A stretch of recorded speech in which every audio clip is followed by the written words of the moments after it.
Halo, selamat sore. Kembali lagi bersama saya Ari dan di samping saya ada. Bang Renal. Oke. Sore ini kita mau ngebahas ngobrol-ngobrol santai aja nih seputaran masih masalah yang kita alami sekarang, pandemi Apaan tuh pandemi tuh? COVID-19 Oh, yang tak kunjung selesai sampai hari ini. iya, gokil lah pokoknya. Iya. Kita ngobrol santai aja ya, Bang. Oke, lanjut. Jadi gimana nih menurut Abang soal pandemi ini nih? Waduh, keren. Soalnya kayaknya dari November kemarin, Hmm? sekarang udah Desember, udah setahun lebih nih Bang pandemik nih. Kacau Terutama bener, di bro. Indonesia nih udah hampir 1 tahun lah. Apa nih yang kesan-kesannya Bang Renal yang selama Bang Renal alami nih selama masa pandemik ini nih?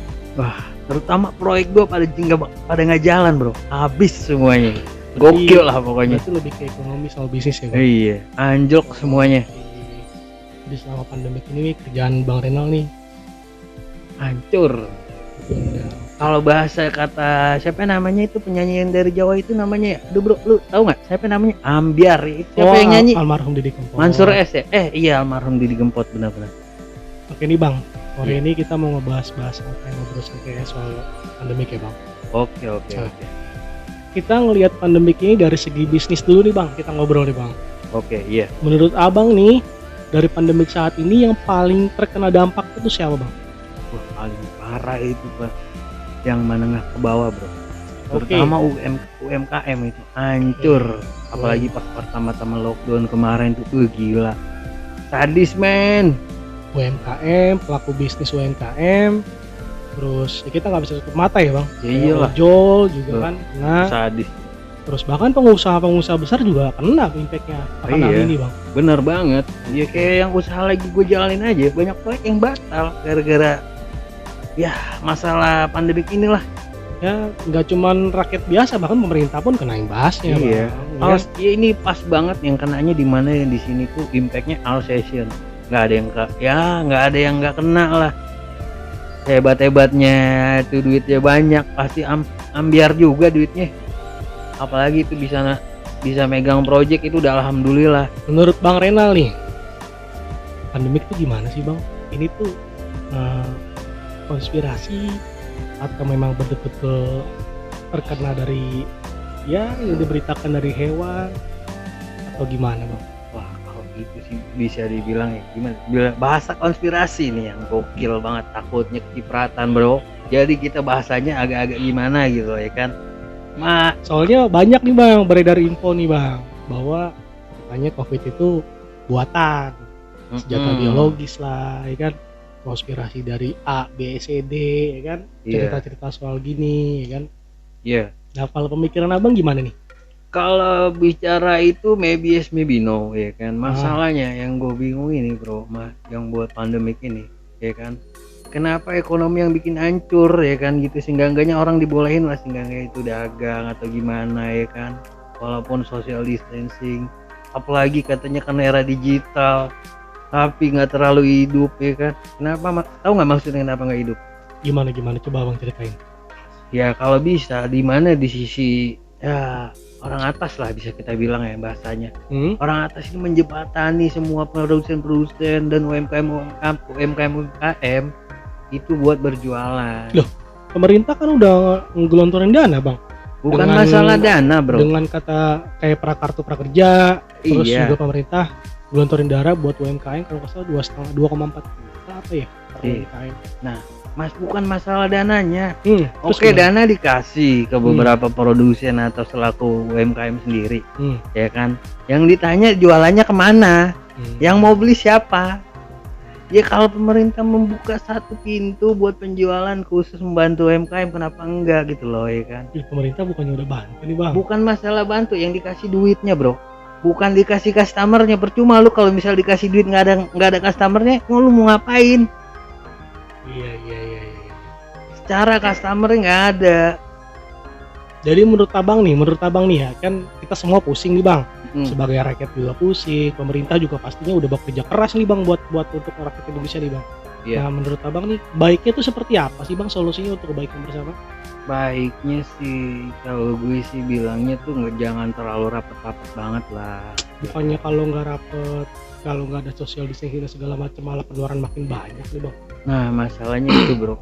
Cumannya di sini urusan perut sama urusan penyakit beda, Bro.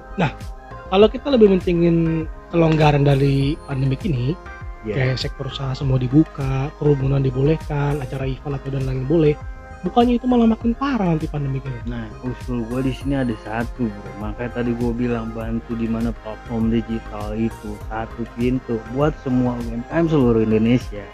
Satu pintu belanjanya sama nih. Bukan semuanya hidup sama-sama jual murah. Bukannya bagus bang, keberagaman dalam usaha, makin banyak platform yang dibuka, makin banyak yang terbantu. Bicara masalah lockdown, Bro, ya kan. Lockdown nih, kita boleh di lockdown dan lain-lain. Tapi yang namanya kompetitor nggak ada yang di lockdown sama sekali. Contohnya apa tuh bang? Contohnya misalnya ada banyak penjualan UMKM di luar sana ya kan. Coba pemerintah menyediakan satu platform di mana semua orang kebutuhan masyarakat beli di satu pintu. Nggak ada lagi yang jualan di situ kecuali warung ya. Justru kalau dibikin satu pintu itu penjualan dan bagaimana itu bisa dimonopoli loh bang. Masalah di monopoli kan yang di sini kan penjualan. Ya contohnya ilustrasinya toko gue jualan rokok ya kan, rokoknya yang rasa teh manis tuh ya kan, yang lagi hit sekarang. Gokil ya itu rokoknya ya kan. Contoh di warung lain nggak ada yang jual, cuma di warung gue yang jual. Terusnya satu pintu di situ, satu platform rokok doang. Boleh pilih aja di situ, belinya di warung platform digital itu doang. Jadi menurut abang nih yang bagus nih dibikin satu pintu. Ya betul banget. Misalkan bidang usaha A dibikin pintu A, Iya. bidang usaha B dibikin pintu B. Iya. Jadi kita bisa tahu tujuannya mau beli kemana. Iya. Betul Penjualnya sekali. juga enak mana gitu. Oke. Nah terus kalau kita dengar kemarin tuh, sorry maaf nih bang, Apa? kayak kasus-kasus yang dialami sama teman kita Jering Oh, dan lain-lain, itu menurut abang tuh sebenarnya tuh gimana sih bang polemik ini bang? kasus si Om Bro ya. Iya.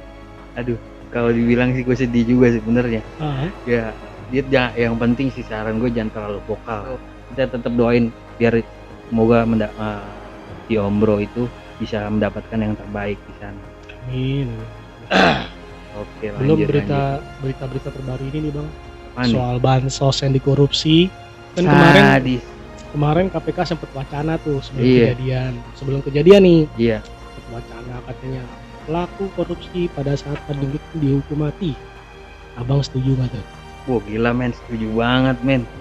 Jangankan dihukum mati, gak usah dihukum mati juga dia kena sumpah seluruh masyarakat Indonesia bro. Dalam waktu dekat ini, Iya. kan kita tahu nih bang, tahu sendiri lah di berita udah banyak katanya mau ada vaksin dan segala macam yang kita sendiri nggak tahu nih bukti kebenarannya itu gimana. Iya. Mudah-mudahan bisa menyelamatkan tenaga kesehatan, Gitu. terus warga Indonesia juga terbebas dari segala macam hal ini lah, amin. Semoga cepat berlalu. Nah menurut abang nih soal vaksin nih gimana nih bang? Sebenarnya udah oke belum sih? Atau udah harusnya gimana sih bang? Kalau dibilang oke gimana ya? Gue sebenarnya sih antara maybe yes maybe no bro ya. Masalah vaksin sendiri kan masalahnya ini kan belum teruji secara direct. Ya bahasa itulah gitu kan. Belum teruji, misalkan bisa di sini diuji dari 10 orang impactnya kena apa sebulan ke depan, 3 bulan ke depan. Kan ada dua macam tuh yang masuk ke Indonesia, lupa gue namanya tuh ya kan. Nah itu kan masalahnya kan ada efek samping, tapi efek sampingnya di 3 bulan atau 1 bulan setelah pemakaian. Nah masalahnya ini kan kalau bisa di trial dengan beberapa relawan ya kan, relawan yang sudah divaksin. Untuk 3 bulan ke depan dia kena apa, kejadian apa, dan apa yang akan impact terjadi di dalam tubuhnya dia. Masalahnya kan ini nggak ada. Kalau misalnya ada ini, udah pasti masyarakat pada pede untuk mau divaksin. Jangankan dikasih gratis, bayar aja pada mau karena udah ada bro buktinya. Ya. Pandemik ini kan kayaknya masih bakal berjalan sampai tahun 2021 nih bang. Mungkin ya amit-amit ya, mungkin 2022 juga mungkin belum kelar karena kita belum tahu pastinya kan. Iya.